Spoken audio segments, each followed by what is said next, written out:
Olá, meus irmãos, que precioso poder compartilhar esse momento com a vida de vocês, esse momento de devocional na Palavra de Deus.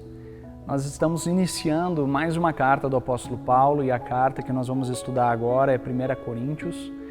E essa carta de 1 Coríntios, capítulo 1, que é o que nós vamos estudar, eu quero introduzir um pouco essa carta.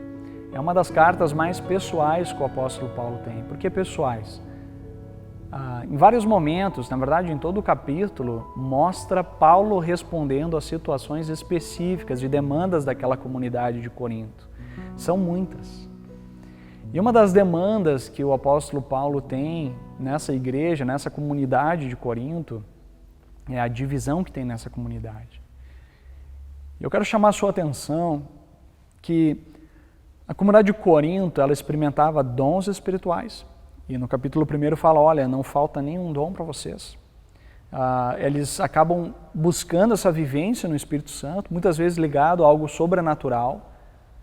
Só que isso não estava expressando no relacionamento deles. Isso não estava se manifestando nas relações humanas. Nos relacionamentos interpessoais não estava se manifestando. No capítulo 13 ele vai falar sobre a inveja e sobre as brigas que haviam lá.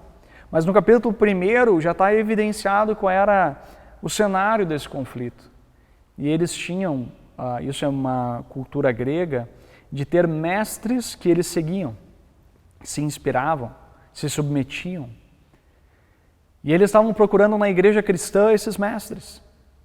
E eles estavam brigando para saber quem era o mestre principal. E aí Paulo tem que repreendê-los, dizendo que na fé cristã, o único mestre, o único Senhor é Jesus, qual todo mundo se submete a Ele. Então, lideranças existem, pastores, missionários existem. Mas se pastores e missionários e líderes não estão submissos a Cristo, devem ser sim questionados pela igreja, pelos irmãos na fé. Por isso, uma coisa que o apóstolo Paulo ele salienta aqui no versículo 17, que eu quero ler para vocês. Pois Cristo não me enviou para batizar, mas para pregar o Evangelho. Não, porém, com palavras de sabedoria humana, para que a cruz de Cristo não seja esvaziada. E a palavra aqui para esvaziada é anular ou retirar o poder da cruz. Em outras palavras, nós só encontramos unidade na igreja à medida que todos se submetem a Cristo. Ele é o centro, é Ele que nos salvou, é a Ele que devemos todo o nosso louvor e a nossa adoração, e não a homens.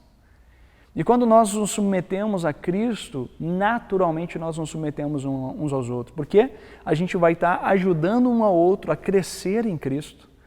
E isso vai nos dar a liberdade para exortar o irmão, para animá-lo a buscar o Senhor Jesus, a orientação que vem do Senhor, e não ficar fechado nas suas vaidades e seus orgulhos, mas se submeter ao Senhor. Por isso, ele fala que a única forma de buscarmos essa unidade tem a ver com o próprio submissão a Cristo. E eu quero terminar essa reflexão nos versos finais, que ele diz assim, os versos bem finais mesmo, ele diz assim, é porém por iniciativa dele que vocês estão em Cristo Jesus, o qual se tornou sabedoria de Deus para nós, isso é justiça, santidade e redenção, para que, como está escrito, quem se gloriar, glorie-se no Senhor. É a justiça pela qual nós somos justificados, é a santidade pela qual nós somos santificados pelo Espírito, e a redenção na qual nós somos perdoados por Cristo. Por isso não há glória em nós. Mas quando a gente vive como pessoas redimidas, perdoadas em Jesus, a gente caminha em unidade. A gente, constrangidos pelo amor de Jesus, a gente perdoa o irmão. Constrangidos pela justiça excelente de Deus, nós somos justos nos nossos relacionamentos. E nos sabendo perdoados e redimidos pelo Senhor, nós também vivemos em unidade com os nossos irmãos. A única forma da gente ter unidade na igreja é que todos se submetam ao Senhor Jesus. Que Deus assim nos conceda essa graça como igreja. Em nome de Jesus. Amém.